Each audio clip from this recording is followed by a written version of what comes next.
Book 3. The Council of the Ages.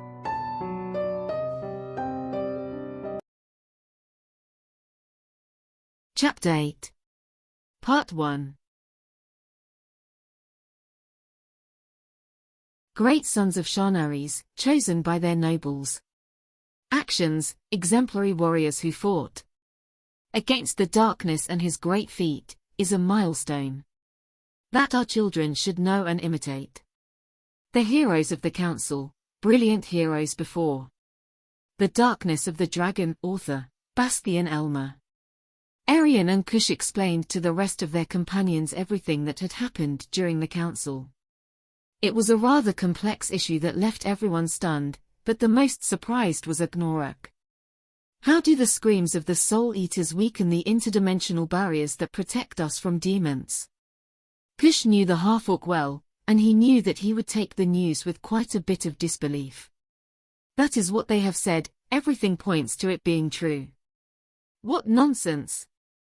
And what they wanted? That we would leave a Soul Eater to roam quietly throughout mercenaries. No one has blamed us, Agnorak. The only thing is that whenever the demons have appeared just before, we have ended up with a devourer of souls. Arian tried to calm the half-orc's spirits. Agnorak fell silent, Kush not expecting such weak resistance from the half-orc. It seems that the stay in the elf jail has calmed your grumpy character. Gosberg commented to the smile of the rest. What's that going to be? Today we received a visitor who commented on something very related to what you have just said. Arian, Kush, and Gosberg stopped eating when they heard Agnorak's phrase. A visit? The Denka asked. Yes, Bersary's Golden Lady has visited us. This was a surprise. The Golden Lady had not appeared when they were received in the Room of Creation, nor at the gala dinner, and now she shows up in the middle of the afternoon to visit them. The Golden Lady. What did he want? Arian was very intrigued. She had grown up next to Bersary. The Golden Lady was someone of whom multiple stories were told. The only certain thing is that she helped the free lands of the north in their fight against Tame, when Bersary helped them. He was key in the victory. Actually, I don't know, but what's interesting is that he showed us a dagger made from the remains of a Soul Eater.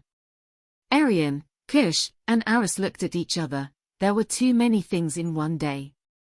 A dagger made from a devourer. Kush was amazed. Believe it or not, that's what he said. He even asked us if we had kept the material left by the devourer we defeated in Tripulia. There was nothing. Are you sure? The truth is that we left there very quickly, not knowing that they were leaving something so valuable. We didn't start looking either. Aris reflected. All eyes were on the Denka. Do I have to know everything? Gosberg defended himself, a little offended. It's very strange that you've never mentioned anything about this. Kritis reproached the Denk. Me? Surely the magicians will have it, those greedy ones will have it well stored inside their laboratories. Gosberg defended himself again. It was unusual, but this time everyone seemed to believe him. So said the Golden Lady. But what does that have to do with the council? Arian was trying to focus the debate on what was really important. The Golden Lady told us that during the Age of the Gods, the First Lady defeated a Soul Eater and that the dagger was created with that material. There were already demons there, the demonic wars. Kush pointed out. Then a second lady in the Age of Heroes defeated another Soul Eater. It was when Dermidial defeated the demons, effectively. Added the magician again. And we defeated the devourer a decade ago. The relationship is evident, said Arian. If it makes sense, the screams of the devourers do something that causes the demons to appear. Agnorak reflected, more and more convinced. The council seemed right, although Gosberg asked a question with a very bad idea.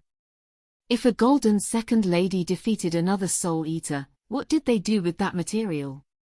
Paulana and the half-orc were speechless. Perhaps the Golden Lady had other hidden intentions. Aris finally announced the council's decision to send an expedition to Itzamir. The mercenaries were a little surprised by his presence at the council.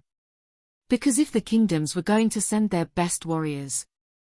So what did they paint in the council? While they were debating all these questions, someone knocked on the door. It turned out to be Ferdinand himself who entered the courtyard. He came with a hurried air. He walked until he reached Arian to talk to her directly. Well, for the first time in a long time we see how the kingdoms of mercenaries plan to unite in the face of the looming threat. That's right, we didn't know that Fedorus' action posed an even greater danger than appropriating all the jewels. But the great magician seemed to have no time to reminisce about matters of the past. Now he was in too much of a hurry to stop and think about the sad end of his predecessor. I want to announce one thing to you, Arian and Aris. Everyone in the group was expectant to know what the magician wanted to tell them. The Council of Orders of Magic of Tripulia has decided to hire you to participate in the expedition of the Council of Ages alongside the other heroes of the Council.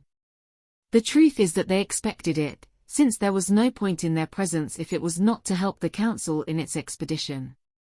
The Great King is happy with our decision. In fact, he has offered to pay half of your fees. I don't know what de Boek will think, but I think he'll ask you for a large sum. Ferdinand smiled enigmatically. I don't think gold is the problem. The amount I request will be paid as always half in advance. It is inevitable that you will be on the expedition. But we want the same people who saved us from the threat of Fedorus to be part of the expedition. And we need a jewel from Elaban to close the black door.